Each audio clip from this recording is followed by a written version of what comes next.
नमस्कार दोस्तों, मैं Ajay Chaudhary pioneer institute of commerce में आप सबका स्वागत करता हूं। दोस्तों, आज हम फाइनेंशियल स्टेटमेंट से रिलेटेड कुछ एमसीक्यूज को डिस्कस करेंगे और इस टॉपिक को यहीं पे क्लोज करेंगे। बाकी इस टॉपिक में बताने के लिए तो काफ़ी कुछ था, बट रिस्पॉन्स अच्छा ना होने के कारण मेरे को लगता है कि हमें इसको यहीं पर क्लोज कर देना चाहिए, क्योंकि अगर आगे हम इसको कंटिन्यू करेंगे तो ये वेस्टेज ऑफ टाइम होगी। और जो भी मैंने अब तक आपको बताया है या जितने भी मैंने लेक्चर तैयार किए हैं, ये सारे के सारे पंचायत अकाउंट असिस्टेंट के सिलेबस को ध्यान में रखते हुए ही तैयार किए थे। उसके बावजूद भी इतना अच्छा रिस्पांस नहीं आ रहा। रीज़न कुछ भी हो सकता है। अब ये भी हो सकता है कि इस टॉपिक को आपने ऑलरेडी अच्छे तरीके से प्रिपेयर कर रखा है, आपको आगे पढ़ने की ज़रूरत नहीं है। ये भी हो सकता है यहाँ पे कि इस टॉपिक को आप इतनी अहमियत नहीं दे रहे हो, या ये भी हो सकता है कि आप में से कुछ लोग सोचते हो कि एग्ज़ाम में इतने टफ क्वेश्चन नहीं आएंगे, इसलिए ज़्यादा डीपली पढ़ने की ज़रूरत नहीं है। या हो सकता है कि मेरा पढ़ाया वो आपको समझ नहीं आ रहा है। रीज़न कुछ भी हो सकता है। बट अगर आप यहाँ पे ये मान के चलते हो कि आपका यहाँ पे जो एग्ज़ाम है वो इतना मुश्किल नहीं होगा, उसमें क्वेश्चन इतने मुश्किल नहीं होंगे, तो ये आपकी गलतफहमी भी हो सकती है। क्योंकि आप खुद ही सोचो कि 2000 से कम पोस्टें हैं और उसके लिए लाखों लोग अप्लाई करेंगे, और जो सिलेक्शन प्रोसेस है उसमें रिटन टेस्ट के ज़रिए ही सिलेक्शन होगी। अब खुद सोचो कि अगर 1 लाख से ज़्यादा लोगों ने इसके लिए अप्लाई किया और उसमें से 1800 1900 लोगों की सिलेक्शन की जाएगी और वो रिटन टेस्ट के बेस पे की जाएगी, तो क्या वो इतना इजी पेपर आपको देंगे कि सारे के सारे बच्चे उसको आसानी से अटेम्प्ट कर पाएँ? अगर वो ऐसा करते हैं तो उनके लिए तो यहाँ पर जो है सिलेक्शन करना काफ़ी मुश्किल हो जाएगा। तो अभी ये खुद ही आप अंदाज़ा लगाओ कि आपका यहाँ पे जो पेपर का पैटर्न होगा वो क्या होगा। क्वेश्चन उसमें टफ आएंगे कि आसान आएंगे, तो ये आप खुद सोचो। बाकी ये चीज़ें मैं आपको डीमोटिवेट करने के लिए नहीं कह रहा, सिर्फ आपको अवेयर करने के लिए कह रहा हूँ कि आप यहाँ पे सीरियस होके हार्ड वर्क करो, ताकि यहाँ पे जो है आप अपनी सिलेक्शन को पक्का कर सको। बाकी मेरा काम तो पढ़ाना है, वो तो मैं कर रहा हूँ और आगे भी कंटिन्यू करता रहूँगा। अब इस टॉपिक के बाद नेक्स्ट टॉपिक हम पार्टनरशिप का शुरू करेंगे, क्योंकि पंचायत अकाउंट असिस्टेंट के सिलेबस में वही है। ठीक है। इसके अलावा अगर आप में से कुछ लोग 11th क्लास के स्टूडेंट्स हैं या सीए फाउंडेशन के लिए कोई तैयारी कर रहे हो, तो अगर आप चाहते हो कि आपको यहाँ पे अकाउंटिंग के हर टॉपिक को डिटेल में डिस्कस करा जाए आपके साथ, तो आप मेरे को कमेंट सेक्शन में ज़रूर लिखिए। उनके लिए मैं अलग से एक अकाउंट सीरीज़ लेके आऊँगा, जिसमें हर टॉपिक को पूरा डिटेल में डिस्कस किया जाएगा। हर टॉपिक को अच्छे तरीके से रिफाइन करके मैं आपके साथ डिस्कस करूंगा और आपके हर डाउट्स को क्लियर करूंगा। तो बट मेरे को भी उसके बारे में प्लान करना पड़ेगा, तो उसके लिए मेरे को कमेंट सेक्शन में लिखिए। अगर रिस्पांस अच्छा आता है तो वो अकाउंट सीरीज में मैं जल्दी ही यहाँ पे स्टार्ट करूँगा। तो चलिए अब बातों को ख़त्म करते हुए स्टार्ट करते हैं आज का सेशन। तो ये कुछ हमारे MCQs हैं जिनको हम डिस्कस करेंगे और देखेंगे कि इनमें यहाँ पे जो अप्रोप्रिएट आंसर्स है वो क्या निकलते हैं। और जितने भी MCQs हैं ये सारे हमारे प्रीवियस लेक्चर के बेस पे ही हैं। ठीक है। तो अगर आपने अच्छे तरीके से उनको सुना होगा, लॉजिक को समझा होगा, तो इनका आंसर ढूंढना आपके लिए ज़्यादा मुश्किल काम नहीं है। तो चलिए फर्स्ट क्वेश्चन लेते हैं। पहले कहता है intangible assets written off from profit and loss account is called. Intangible assets जब हम यहाँ पे प्रॉफिट एंड लॉस अकाउंट में राइट ऑफ करते हैं, यानी कि अपनी इनकम में से इंटेंजिबल एसेट्स के लिए कुछ भी अमाउंट हम चार्ज करते हैं, उसको क्या कहते हैं? 4 ऑप्शन हमें दे रखी है: डेप्रिसिएशन, डिप्लीशन, एमोर्टाइजेशन या रिडक्शन। अब देखो, जो डेप्रिसिएशन वर्ड है ये हम यूज़ करते हैं टेंजिबल फिक्स एसेट के लिए। जब भी टेंजिबल फिक्स एसेट्स को हमने राइट ऑफ करना है तो उसके लिए उसकी हम डेप्रिसिएशन कैलकुलेट के प्रॉफिट एंड लॉस अकाउंट में उसको चार्ज करते हैं या डेबिट करते हैं। तो डेप्रिसिएशन जो है ये टेंजिबल फिक्स एसेट्स के लिए होता है। ठीक है। बट इसने इनटेंजिबल पूछा हुआ है। दूसरा हो गया डिप्लीशन। डिप्लीशन जो है ये वेस्टिंग एसेट्स के लिए यूज़ किया जाता है। ये वर्ड वेस्टिंग एसेट्स के लिए यूज़ किया जाता है, उनको राइट ऑफ करने के लिए यूज़ किया जाता है। मतलब वेस्टिंग एसेट्स कौन सी होती हैं? वो एसेट्स जिनको यूज़ करने से एक टाइम ऐसा आता है कि उनकी वैल्यू बिल्कुल ज़ीरो हो जाती है, वो किसी काम की नहीं रहती, किसी यूज़ की नहीं रहती। जैसे ऑयल वेल्स हो गए, तेल के कुएँ, कोल माइंस, ठीक है, या दूसरी माइंस। क्योंकि माइंस की वैल्यू, ऑयल वेल्स की कीमत तब तक है जब तक उनमें मिनरल्स हैं, जब तक उनमें ऑयल है। एक बार ऑयल वेल से ऑयल निकलना बंद हो गया, माइन में से मिनरल्स निकलना बंद हो गए, तो वो जो कोल माइन है या ऑयल वेल है वो किसी काम के नहीं रहते, वो हम किसी दूसरे पर्पज़ के लिए यूज़ नहीं कर सकते। तो ऐसी एसेट्स को हम बोलते हैं वेस्टिंग एसेट्स। और वेस्टिंग एसेट्स के लिए जो भी हमने स्पेंड किया होता है उसको जब हम राइट ऑफ करते हैं उसको डिप्लीशन बोलते हैं। ठीक है, तो ये भी नहीं हमारा आंसर है। नंबर सी आ गया एमोर्टाइजेशन।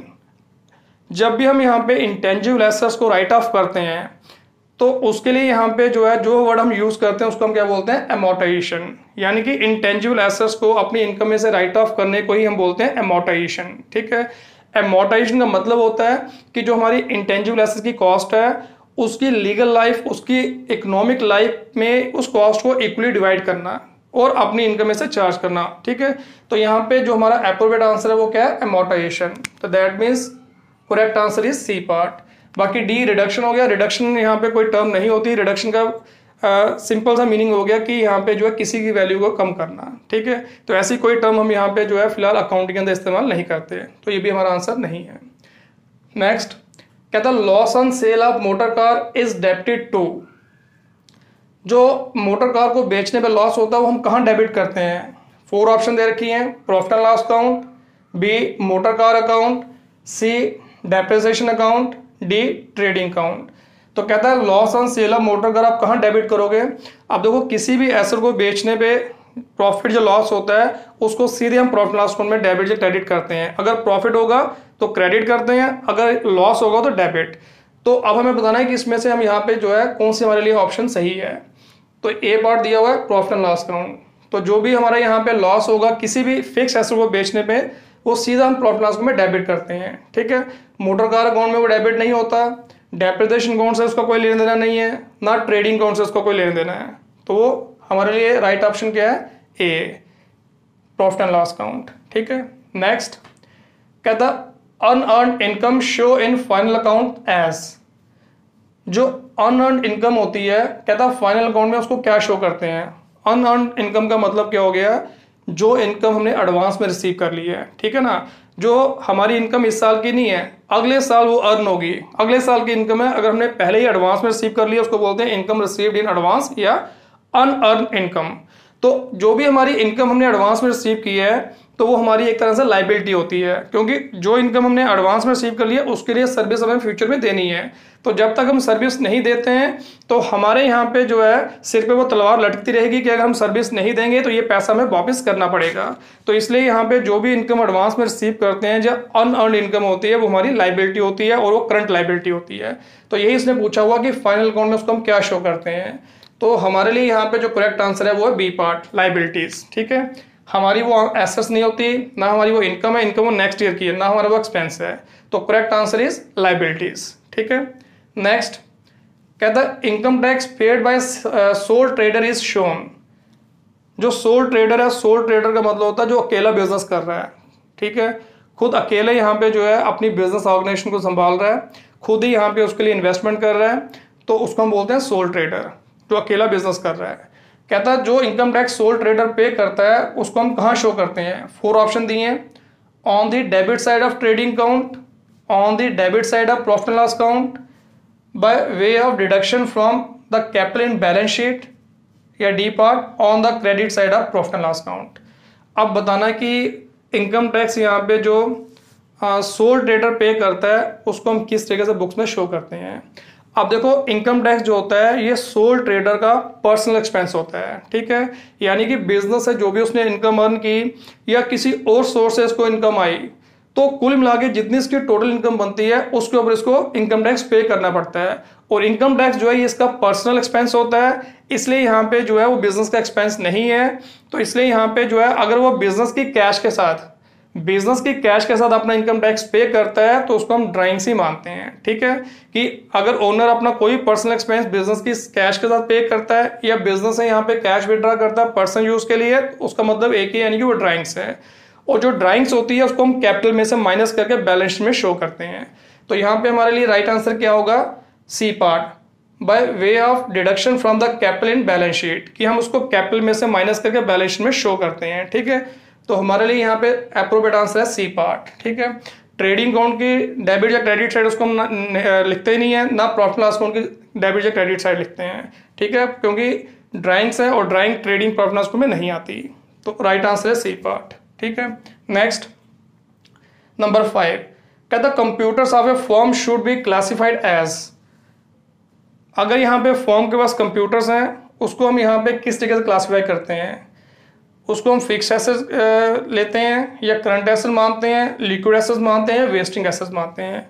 अब देखो जो भी कंप्यूटर्स हम बिजनेस के अंदर इस्तेमाल करते हैं वो हमारी क्या होगी, फिक्स्ड एसेट्स। ठीक है, टेंजिबल फिक्स्ड एसेट्स, क्योंकि वो जब तक उसकी लाइफ है तब तक उसको हम यूज़ करेंगे, तो इसलिए यहाँ पे हम उसको यहाँ पे जो है जब बैलेंस शीट में शो करते हैं तो उसको क्लासीफाई करते हैं एज ए फिक्स्ड एसेट्स। ठीक है, करंट एसेट है नहीं, क्योंकि करंट एसेट तो वो होती है जो विद इन 1 ईयर हम यहाँ पे आसानी से कैश में कन्वर्ट कर सकते हैं बिना उसकी वैल्यू के लॉस हुए, या जिसको हमें शॉर्ट टर्म में पूरी तरह कंज्यूम करना है, वो करंट एसेट होती है। कंप्यूटर तो हम यहाँ पे शॉर्ट टर्म में यूज़ नहीं करते हैं, जब तक उसकी लाइफ है तब तक उसका बेनिफिट मिलता रहेगा।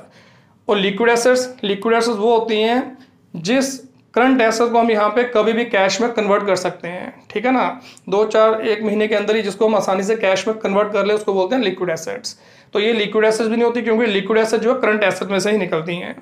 और वेस्टिंग एसेट भी नहीं है। अभी मैंने आपको बताया कि वेस्टिंग एसेट्स कौन सी होती हैं, कोई भी ऐसी एसेट जिसको यूज़ करने से जिसकी वैल्यू जो है एक टाइम ऐसा आता है बिल्कुल ज़ीरो हो जाती है, जो किसी काम की नहीं रहती। ठीक है, तो ऐसी एसेट को बोलते हैं वेस्टिंग एसेट्स, जैसे ऑयल वेल्स हो गए, माइंस होंगी। ठीक है ना, तो जिनकी कोई बाद में स्क्रैप वैल्यू भी नहीं होती। तो यानी कि हमारा जो कंप्यूटर है वो फिक्स्ड एसेट है। क्लियर, नेक्स्ट कहता है डेप्रिसिएशन इज प्रोवाइडेड ऑन। अब डेप्रिसिएशन जो है वो किस पे प्रोवाइड की जाती है, 4 ऑप्शन है, intangible assets, current assets, fixed assets, all of this. तो अभी मैंने आपको बताया कि जो डेप्रिसिएशन होती है ये हम fixed asset, tangible fixed assets को राइट ऑफ करने के लिए यूज़ करते हैं। ठीक है, यानी कि जब फिक्स्ड एसेट को यूज़ करने से उसकी वैल्यू में जो कमी आती है उसकी वियर एंड टियर के कारण, उसकी यहाँ पे जो है टेक्नोलॉजी के चेंज होने के कारण, पुराना होने के कारण, उसको हम बोलते हैं डेप्रिसिएशन। और डेप्रिसिएशन जो है ये फिक्स्ड एसेट पे ही प्रोवाइड की जाती है। तो हमारे लिए यहाँ पे जो राइट ऑप्शन है वो है सी। ठीक है, इंटेंजिबल एसेट को जब राइट ऑफ करते हैं इसको एमोर्टाइजेशन बोलते हैं, और करंट एसेट्स तो हम यहाँ पे जो है राइट ऑफ करते नहीं है। ठीक है, और ऑल ऑफ दिस भी जो है हमारा यहाँ पे जो है ऑप्शन नहीं हो सकते। तो करेक्ट आंसर है सी, फिक्स्ड एसेट्स। नेक्स्ट कहता any expenditure intended to benefit current period is. कहता कोई भी एक्सपेंडिचर जिसका बेनिफिट हमें करंट पीरियड में मिलता है या करंट पीरियड में बेनिफिट देने के लिए जो एक्सपेंस हम इनकर करते हैं उसको क्या बोलते हैं, कैपिटल एक्सपेंडिचर या deferred revenue expenditure, current expenses या रेवेन्यू एक्सपेंडिचर। तो अब हमें बताना है कि इसमें यहाँ पे राइट ऑप्शन क्या है। अब देखो कोई भी एक्सपेंसेस जिसका बेनिफिट हमें यहाँ पे विद इन 1 ईयर मिलता है, यानी कि शॉर्ट टर्म में मिल जाता है, शॉर्ट पीरियड में मिल जाता है, उसको बोलते हैं रेवेन्यू एक्सपेंडिचर। और जिसका बेनिफिट 1 साल से ज़्यादा समय तक मिलता है उसको बोलते हैं कैपिटल एक्सपेंडिचर। ठीक है, तो कैपिटल एक्सपेंडिचर जो है हमारी ऑप्शन नहीं है, हमें बताना है कि किसका बेनिफिट हमें करंट पीरियड में मिलता है। और दूसरा बी पार्ट दिया इसने, deferred revenue expenditure. Deferred revenue expenditure कौन से एक्सपेंस होते हैं, ये वो एक्सपेंसेस होते हैं जो रेवेन्यू नेचर के होते हैं, बट स्टार्टिंग में बिजनेस को एस्टेब्लिश करने के लिए इनकर किए जाते हैं, बट इनका बेनिफिट जो है लाइफ लॉन्ग तक मिलता है। ठीक है ना, इनका बेनिफिट भी यहाँ पे लंबे समय तक यहाँ पे जो है बिजनेस को मिलता है। जैसे हमारे प्रीलिमिनरी एक्सपेंसेस होंगे, स्टार्टिंग में प्रोडक्ट को यहाँ पे फेमस करने के लिए हैवी एडवर्टीजमेंट कर दी, तो वो यहाँ पे डेफर्ड रेवेन्यू एक्सपेंडिचर की कैटेगरी में आता है। इसका बेनिफिट भी हमें खाली शॉर्ट टर्म में नहीं मिलता है, इसका भी लॉन्ग टर्म में मिलता है, तो ये भी हमारी ऑप्शन नहीं है। तो करंट एक्सपेंसेस ऐसी कोई टर्म हम यूज नहीं करते, तो डी पार्ट आ गया रेवेन्यू एक्सपेंडिचर। तो जिसका बेनिफिट हमें यहाँ पे करंट पीरियड में मिल जाता है उसको हम रेवेन्यू एक्सपेंडिचर बोलते हैं, करंट एक्सपेंसेस टर्म हम यूज नहीं करते। तो ये हमारा राइट आंसर है डी। ठीक है, नेक्स्ट है क्वेश्चन नंबर 8। कहता outstanding income is an asset, an expense, a liability, an income. कि आउटस्टैंडिंग इनकम जो है वो क्या है। अब देखो आउटस्टैंडिंग इनकम मतलब हो गया कि कोई भी ऐसी इनकम जो हमने अर्न कर ली है बट अभी तक हमने रिसीव नहीं की है। ठीक है, इसको हम इनकम रिसीवेबल बोलेंगे या इनकम एक्रूड भी बोलेंगे। ज़्यादातर हम यहाँ पे जो आउटस्टैंडिंग वर्ड इनकम के साथ यूज़ नहीं करते, बट यहाँ पे लिखा हुआ है आउटस्टैंडिंग इनकम, तो हमें यहाँ पे उसके मुताबिक चलना है। ठीक है, तो आउटस्टैंडिंग इनकम में ध्यान रखना ये एक्सपेंस नहीं है। तो आउटस्टैंडिंग इनकम मतलब हो गया कोई भी ऐसी इनकम जो हमारी ड्यू हो गई है बट अभी हमने रिसीव नहीं की है। तो कोई भी ऐसी इनकम जो अभी तक हमने रिसीव नहीं की है, ड्यू हो गई है, रिसीवेबल है या एक्रूड है, वो हमारी क्या होती है, एसेट। तो यहाँ पे राइट ऑप्शन क्या है, ए पार्ट, कि आउटस्टैंडिंग इनकम हमारी क्या है, एसेट। ठीक है, नेक्स्ट कहता amount obtained on sale of fixed assets is an example of. कहता अगर आप यहाँ पे फिक्स्ड एसेट को बेचते हो उससे जो भी अमाउंट मिलता है वो किसकी एग्जांपल है? 4 ऑप्शन में दे रखी है। कहता वो रेवेन्यू रिसीट है, बी रेवेन्यू एक्सपेंडिचर है, कैपिटल रिसीट है या कैपिटल एक्सपेंडिचर है। अब देखो जब भी हम यहाँ पे कोई फिक्स एसेट बेचते हैं, फिक्स एसेट बेचने से जो भी अमाउंट हम रिसीव करते हैं उसको हम क्या बोलेंगे? कैपिटल रिसीट, क्योंकि वो हमारी यहाँ पे जो है बिजनेस की रूटीन एक्टिविटी से नहीं आती। तो कोई भी ऐसी रिसीट जो हमारे यहाँ पे नॉर्मल कोर्स ऑफ बिजनेस से हम यहाँ पे रिसीव नहीं करते हैं, किसी और कारण से, किसी और एक्टिविटी कारण अगर वो रिसीट हमें मिलती है तो उसको हम क्या बोलते हैं? Capital receipt. तो यहाँ पे करेक्ट आंसर क्या है? सी, कैपिटल रिसीट। ठीक है, ना ये हमारी रेवेन्यू रिसीट है, एक्सपेंडिचर तो है नहीं, ना रेवेन्यू एक्सपेंडिचर है, ना ये कैपिटल एक्सपेंडिचर। तो रिसीट है, तो रिसीट में क्या है? Capital receipt. ठीक है, नेक्स्ट कहता है carriage paid on purchase of new machinery is an example of. नई मशीनरी परचेज करने के लिए कहता आप अगर कैरेज पे करते हो वो किसकी एग्जांपल है? 4 ऑप्शन दे रखी है। Capital expenditure, B revenue expenditure, C deferred revenue expenditure, D direct expenses. तो हमें बताना है यहाँ पे कि अगर हम नई मशीनरी परचेज करने के लिए कैरेज पे करते हैं तो वो कौन सा एक्सपेंडिचर माना गया है। अब देखो जब भी हम यहाँ पे कोई एसेट परचेज करते हैं, चाहे वो मशीनरी है, चाहे वो बिल्डिंग है, चाहे फर्नीचर है, परचेज के टाइम जो भी एक्सपेंस हम इनकर करते हैं वो उस एसेट की कॉस्ट में ही ऐड किया जाता है, उसको हम अलग से शो नहीं करते। तो एसेट को परचेज करते हुए जो भी हम एक्सपेंस इनकर करते हैं उसको हम क्या बोलेंगे? Capital expenditure. ठीक है, चाहे हम परचेज प्राइस पे कर रहे हैं एसेट की, चाहे उसके ऊपर कोई भी एक्सपेंस उसमें इनकर कर रहे हैं, वो सारे इंक्लूड करके यहाँ पे एसेट की टोटल कॉस्ट आती है। और एसेट के ऊपर जो भी एक्सपेंस हम इनकर करते हैं वो क्या होता है? Capital expenditure.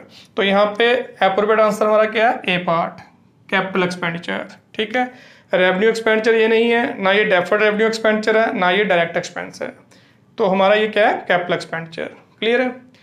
तो दोस्तों ये थे कुछ हमारे एमसीक्यूज फाइनेंशियल स्टेटमेंट से रिलेटेड। तो जैसे कि मैंने आपको बताया पहले कि इस टॉपिक को हम यहीं पे क्लोज कर रहे हैं। अब नेक्स्ट सेशन में हम स्टार्ट करेंगे पार्टनरशिप, वो भी काफ़ी इंपॉर्टेंट टॉपिक है। एक तो पंचायत अकाउंट असिस्टेंट के सिलेबस में वो टॉपिक है, दूसरा जो 12th क्लास के स्टूडेंट्स हैं उनके सिलेबस में भी वो टॉपिक रहेगा। तो नेक्स्ट सेशन में हम यहाँ पे डिस्कस करेंगे पार्टनरशिप। तो चलिए दोस्तों मिलेंगे अपने अगले सेशन में नए टॉपिक के साथ। Thank you very much.